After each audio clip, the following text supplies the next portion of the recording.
Hey guys, welcome back to the show. Hope you're all doing really well. It is the beginning of the week, and It as is. our new structure and routine say, we have to give you an update on what we're doing with Whisper. So we're excited to share Absolutely. that with you.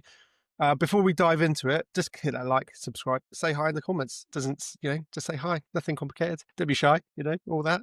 Will, let's dive into it. What can we share with our incredible audience that are joining us today? Well, we have a Whisper update, as you said. I think it holds us accountable. And do you know what? We cross-post these videos. I post them on my YouTube channel. Ben posts them on his. And we also put it on the channel that these are recorded for, who build Whisper, which is Ava Technologies. And I don't know about you, Ben, but these Whisper videos are actually getting quite a lot of interest. I've had quite a few comments of people saying what a great idea it is and how it's really interesting that we're going after the privacy space and bringing self-sovereignty to AI. So it is really good. So if you're seeing this on my channel, don't forget to go and check out Ben's channel. Also, don't forget to go and check out Ava Technologies channel. And if you're seeing it on Ava Technologies, of course, go and check us out as well. We're co-founders. We build it together, as well as with Matt. He's not on the video today, but we should get him on. And yeah, without further ado, I'll go through the visual change first, and then we'll talk a little bit about the sort of the back end stuff that we are working on. So we put together a new website. Well, we didn't, not a totally new website, but we added stuff to it. And there's a couple of interesting elements beyond just going, oh, look, we got a new website. And I'll go through those now by sharing my. So here is the front end of the new website, which if you've been on our website before, you'll go, wow, it looks very much the same as it did. And it does, but we've added some extra stuff here. We really want to go after some SEO here, start getting ranked for different things. So we've redesigned it to shout about what we're actually doing. Because again, a lot of the time, one of the tricky things is the elevator pitch for Whisper is really simple, but we're so early with it. Some people don't get it. You have to kind of go into some of the details of what that actually means. And then they go, oh, wow, yeah, that's amazing. But it's one of those really weird ones, isn't it, Ben? It's super easy to explain, super easy to say what it is. And the elevator pitch is textbook, but, education is so early as well. So we have a new homepage here with how it works, why it matters, all that kind of good stuff. The features page is nice. Again, it goes into a bit more detail. Very proud of these GIFs here going through how stuff works. Again, it just explains really simply what it does, how it works, and it shows you it visually as well through these little videos. Very happy with these. And a big shout out to the application CAP. I believe it's completely open source and free to use. The creator's done a great job, and it really sped up making these cool little videos. Absolutely. We're big proponents of open source. So Well, this is it. I don't want to take credit for all of it. The software that we use, if it's open source, if it's built for the community, we're a community product. We're going to be open source, which I'll talk about in a minute as well. And shout them out. So big shout out to Cap. Great little software. Made these videos look awesome. So yeah, here's our little demo videos. We can make more of these. We probably will as the weeks go on. We've also brought other pages, again, going really into what privacy actually means within the AI space, because it's super important. Labs is going to be my new favorite and interesting place as well. We are preparing to go open source with Whisper because we want to, we have to, we're building a privacy product. It's the only right thing to do. And a big part of what we're going to be doing is also sharing written updates, research, transparency. That's all what we're going for here. This is powered by GitHub Discussions. So again, when this is open source, you're going to be able to go and follow the GitHub Discussions, join in, write comments, and it will all get pulled through to our website as well, including all the comments. So a really cool thing. And then of course, just our help center. So nothing crazy to report there. So yeah, new website. That's live right now on usewhisper.org. Very happy with that. As with everything, it's always an evolving thing. This is probably the first time you've seen it, Ben, isn't it? It is. It's literally, guys. I'm literally seeing this. You might hate it. No, I don't. I love it. I'm just taking it in.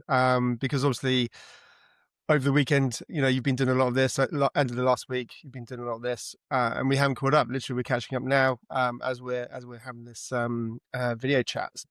I love the animations because again, I think what's so difficult for people is, when they go on the App Store, they can read a bit of blurb or go on a website, read a bit of blurb. But one of the challenges I guess we've got is we deliberately made it a paid for app.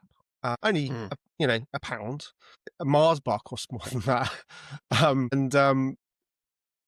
maybe I'll talk about the reasons why we've done that rather than make it free. You know, the challenge I think for a lot of people is, well, oh God, what's it actually like? What's it actually like? I'm going to commit a whole pound before I can actually like look inside it. So things like this really help, and get people absolutely comfortable, I guess, a bit more comfortable. That's what it comes down to. And just touching on the payment thing, this video is not really about that, but I think it's important because I think we made a sort of strategic decision, not out of monetary reasons, but out of almost philosophical, where when something's free, I think people don't necessarily appreciate it, value it. And yes, I guess, adoption is a lot higher, naturally for free apps. We're trying to change that whole economic philosophical approach where people just expect everything for free, but then they are the product. Mm-hmm. And that's the thing that people forget is if it's for free, you're the product. But if you want to own, this is all about sovereign AI, by the way, guys. If you want to own your own intelligence, well, you've got to own it and you've got to buy it. And it's that understanding and that mind shift. And, like we've said before, we don't have any servers. We don't know who's downloading it. We don't know anything about the people that are doing it. But it's almost like trying to re-educate our community to go, you're not the product. This is the product. And to buy a product, you need to pay for it. But if you are the product, it's going to be free. So what you choose, you either are the product and you're going to be monetized and your mind's going to be monetized and your intelligence is going to be monetized and the psychological aspects of you is going to be captured and potentially manipulated against you. You're the product, or you choose not to be. This is it. And I think this is it totally. And again, it's a harder approach for us. It would be so much easier if our app was free. We would have so many more downloads because there's zero barrier to entry.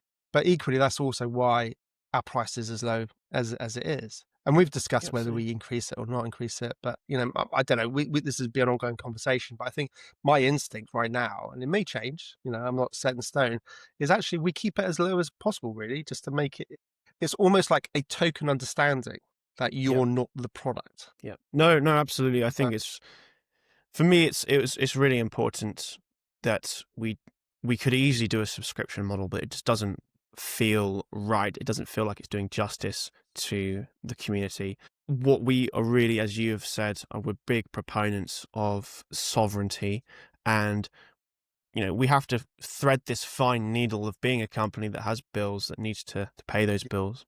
Yes. And so we need to monetize it in some way, but we want to do it in a way that doesn't compromise on the values and the philosophies that we've set out to achieve here. And again, you buy it once, you get updates forever. You can access it forever. We have other monetization things planned, but those are much more community-centric monetization things. For example, which I'll go into in a minute, the roadmap of what we're currently working on in the back end. We have this idea of bots or skills. We talked about that in the last video. What's going to be great is when we open that up to the developer community. They can build their own bots and skills. And what's going to be fantastic about that is what I would love. I mean, we haven't put anything solid into place yet for this, but I would love there to be optional monetization there. So if you as a user want to use a bot or a skill from another developer, you can buy that if you would like. Again, from that developer, they can earn money. You're supporting an ecosystem there, and it's all self-sovereign. You pay for it once and you get it. And then you have it. And immediately, again, as soon as you've bought the in-app, as soon as you've bought the app on the App Store or Google Play, you have it. It's forever yours. Apple control all of that. We can't ever turn off your access. Again, we don't have any servers, so theoretically the app lives on forever. We can't turn the app off even. It's just there. You just might not be able to download it again and get new users, but you can keep getting updates. So yes, I think it's a really key thing. And also we're getting some feedback now as well. I don't think people mind paying for a product that's going to be really good and is supporting a mission that they also believe in. I think we're doing the right thing as the weeks go on. I do. And the hard path is not always the fast path, but it's the right path. And I think we just we're focused, and that's what we're going to do. So, absolutely, we'll keep on our mission. Yeah, Will, do you want to touch on the sort of roadmap? Yeah, that's what I was going to do. Is I was going to load up the roadmap for everybody, which is publicly accessible. I mean, it's a link in the footer. I mean, I won't promise that it's hugely accurate. It's something we need to talk about today. Again, it's good to It's good to put all these things back. This is what it comes in when it comes to building a brand new app. These are a lot of the things that you encounter, and I won't promise that it's all going to be rosy. I mean, it's very exciting. You know, there's also lots to consider and lots to adapt to and pivot on. So this is our little roadmap. I mean, it's not crazily inaccurate, but it illustrates everything that we are currently working on. And we touched on it last week, but one of the big things that we want to bring out ASAP is some improvements to what we are actually shipping with the app. So the agentic tooling, the skills, this is a little bit outdated because there's one other thing on here that I need to speak about. But yes, in the background, we're still working on agentic tooling. There's a big piece of software. Matt's not on this call, but his X account is demoing what he's building there. He's building an entire new piece of software that can help us put together these agents. We spoke about it last time. Small models are not so good. So you need to do everything that you can do to make them effective at that job. And this is why it's taking a while. And two, there's pieces of software being built around it to help optimize, test, and build out these flows. So once that is done, the internet skill is going to be coming very soon. We spoke about that at length in the last video, so I won't keep banging on about it. Just go and watch that video. The apply website improvements, that has been done. Local notifications is coming. Again, I believe we spoke about that in the last video. Am I right, Ben?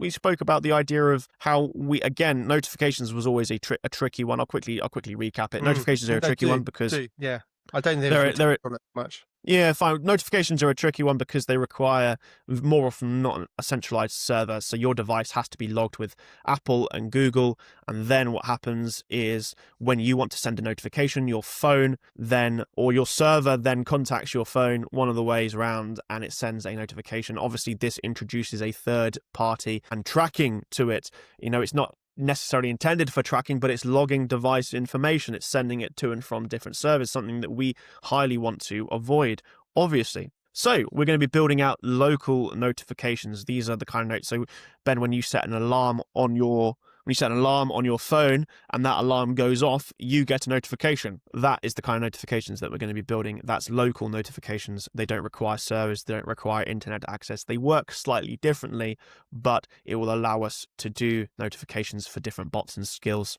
without having to contact a server or be connected to the internet. So again, that's coming very soon. That's going to be paired very nicely with the news skill, which is going to use it quite heavily. This is going to be quite a cool thing. You can opt in to use this skill and you can subscribe to the RSS feeds of your favorite publications. And then when you're connected to the internet once a day or something like that, we'll download the RSS feed of that publication and store it on your phone. This means that you only have to be connected to the internet once a day. By the way, you've also opted into this. It doesn't just happen.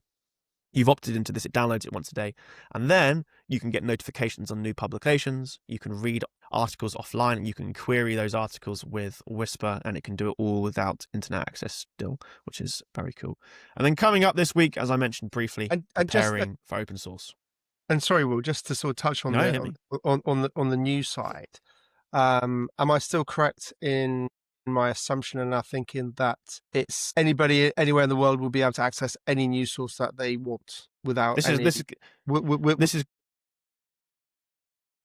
going to be a thing to increasingly work on. The very first version, that is not going to be the case because it requires another layer of infrastructure from us. But we have a plan for this and we have a way around it, which means that if you are in another country that blocks that publication, then we're going to be working very hard to make sure that you can get a version of that publication if you so want to. It won't be in the very first version of this, but it is 100% on our mind and something that we want to do because, again, it directly fulfills our mission behind in the app. So that's the answer to that. Just to touch on, if anyone hasn't seen the app yet, just right now, I absolutely adore the customization and I cannot get enough of it. I've used the presets. I've taken screenshots of imagery of people who I follow on Instagram, uploaded those from my camera roll, and it's just amazing. It's just very pleasing. It's the little details. But and we had some great comment, didn't we, recently from somebody who downloaded it recently. Literally this morning, it was awesome. I'll give him a shout out, in fact, because I love getting these kind of comments. We had someone on X which left me a comment. It's from Scott Shapiro. from North Carolina. He said, "We love Whisper. Just ran it on my iPhone 17 Pro Max. Killer." It's great to get these kind of things. Oh, you know what? Genuinely, guys, it does honestly mean the world to us when we get these incredible comments, because it's so funny. I know we put these videos out, but ultimately we're just sat in a room talking to a screen. Will and I get together, Matt, and we come together a few times a week, and we get on it, and then we work remotely.